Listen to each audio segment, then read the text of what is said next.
Good afternoon and welcome to All About Animals. I'm Sherry Gratador and I'm with Dr. Stephen Cairo at his wonderful new veterinary clinic in Highland Park. And as you know, Steve is the sponsor of our show. And I talked to Steve, I said, there are so many innovations in the treatment of animals, and this is a cutting-edge facility. He's going to show us some of the things that are here that used to be available to people but never were available to dogs and cats. Steve, we're in the lab. Let's start here.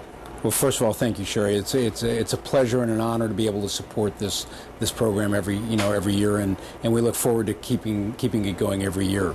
We're in the laboratory now, and this is a full in-house laboratory where within a matter of about 20 minutes we can do full chemistries, complete blood count, urinalysis, electrolytes, and be able to really assess a patient quickly in the event of an emergency, if there's something that really comes in as critical, or if we don't have the luxury of waiting perhaps 12 or 24 hours before it might come back from a reference laboratory. We also do in-house cultures where we'll set up for a urine culture or an abscess culture to see if we can identify what the organism is that's causing the infection, and then check it against 30 different antibiotics to find out which one's going to work for us.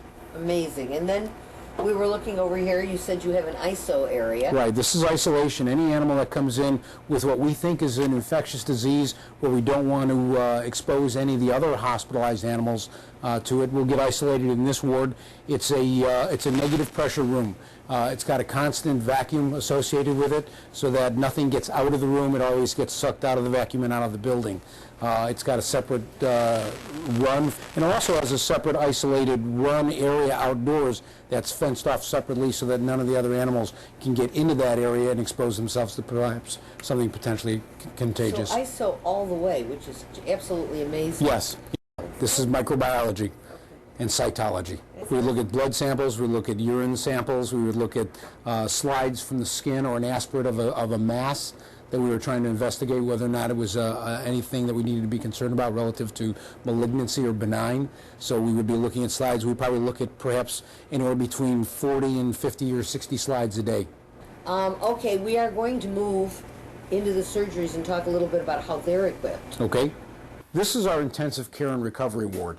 Any animal recovering from a general anesthetic or needing closer observation because of an intense medical issue will be put in this intensive care unit. We have 2 oxygen cages.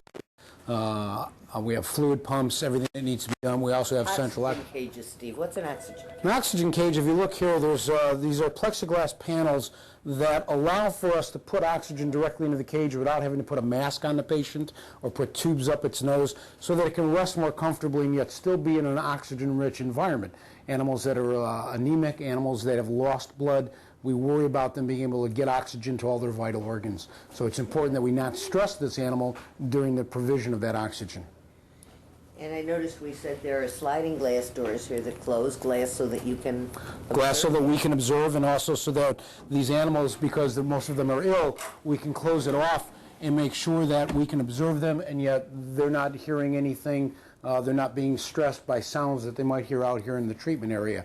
So again, it's very comfortable. It's a temperature controlled area for them, and allows us very close observation. Beautiful. Okay, we're moving on. We are now in your surgery, basically, and we want to talk about some of the things that are going on here. First off, this wonderful, strange-looking device, Steve. This is our laser. This is a CO2 laser. Laser is new cutting-edge technology, no pun intended. Laser works by the creation of a light at a very high frequency that actually, when it meets water, disintegrates and just spontaneously disintegrates water. Well, our tissue, our bodies are almost made up of entirely water. So when this laser beam hits the tissue, it vaporizes it. It just disappears. But it's very controlled, and we control the strength of the laser, so how deep it goes, what kind of signal it's actually sending to the tissue, so we can very carefully control it. Now, when we use the laser, very controlled situation. Everybody must be wearing goggles and masks. We have evacuators to evacuate all the smoke that might come with it as the all the particulate matter that comes up. It can be a problem. So we make sure that nobody in this hospital is exposed to anything we don't want them to be. Along that line, we have our anesthetic machine, which has central oxygen and has central scavenging. And you asked me the question earlier about scavenging. when you breathe anesthetic gases, you're also breathing off anesthetic gases. Well, we don't want to expose any of our staff members to those waste gases. So we need to get rid of them out of the building, okay? And what this does is this one right here actually will scavenging it out and get it out of the building, you know, through a central system. And every room that has central oxygen also has central scavenging also. So that you can keep whatever might get into somebody from getting into somebody. Well, nobody needs to be exposed to these chemicals. I mean, they're anesthetic gases. I mean, we control what we expose the animals to, and it's a very short period of time, but they're only in here for a surgery. We're in here day after day, so our exposure to those kind of gases would really be very poor. Okay. And there's monitoring. We talked about the fact that you have monitoring in this room. Yes, every patient that goes under an anesthetic gets monitored for blood pressure and pulse oxygenation, make sure that we're getting the oxygen to their body, the electrocardiogram, their core body temperature, the respiratory rate. Everybody's monitored all the time. So basically it's just like a people surgery. Exactly, only just because they have 4 legs doesn't mean they get any less. Absolutely. Okay, now we're going to go to what you said was wet treatment. Well, it's special procedures. Special procedures. Right. Okay, in this room you said is special. This is special procedures. It's adjacent to the regular surgical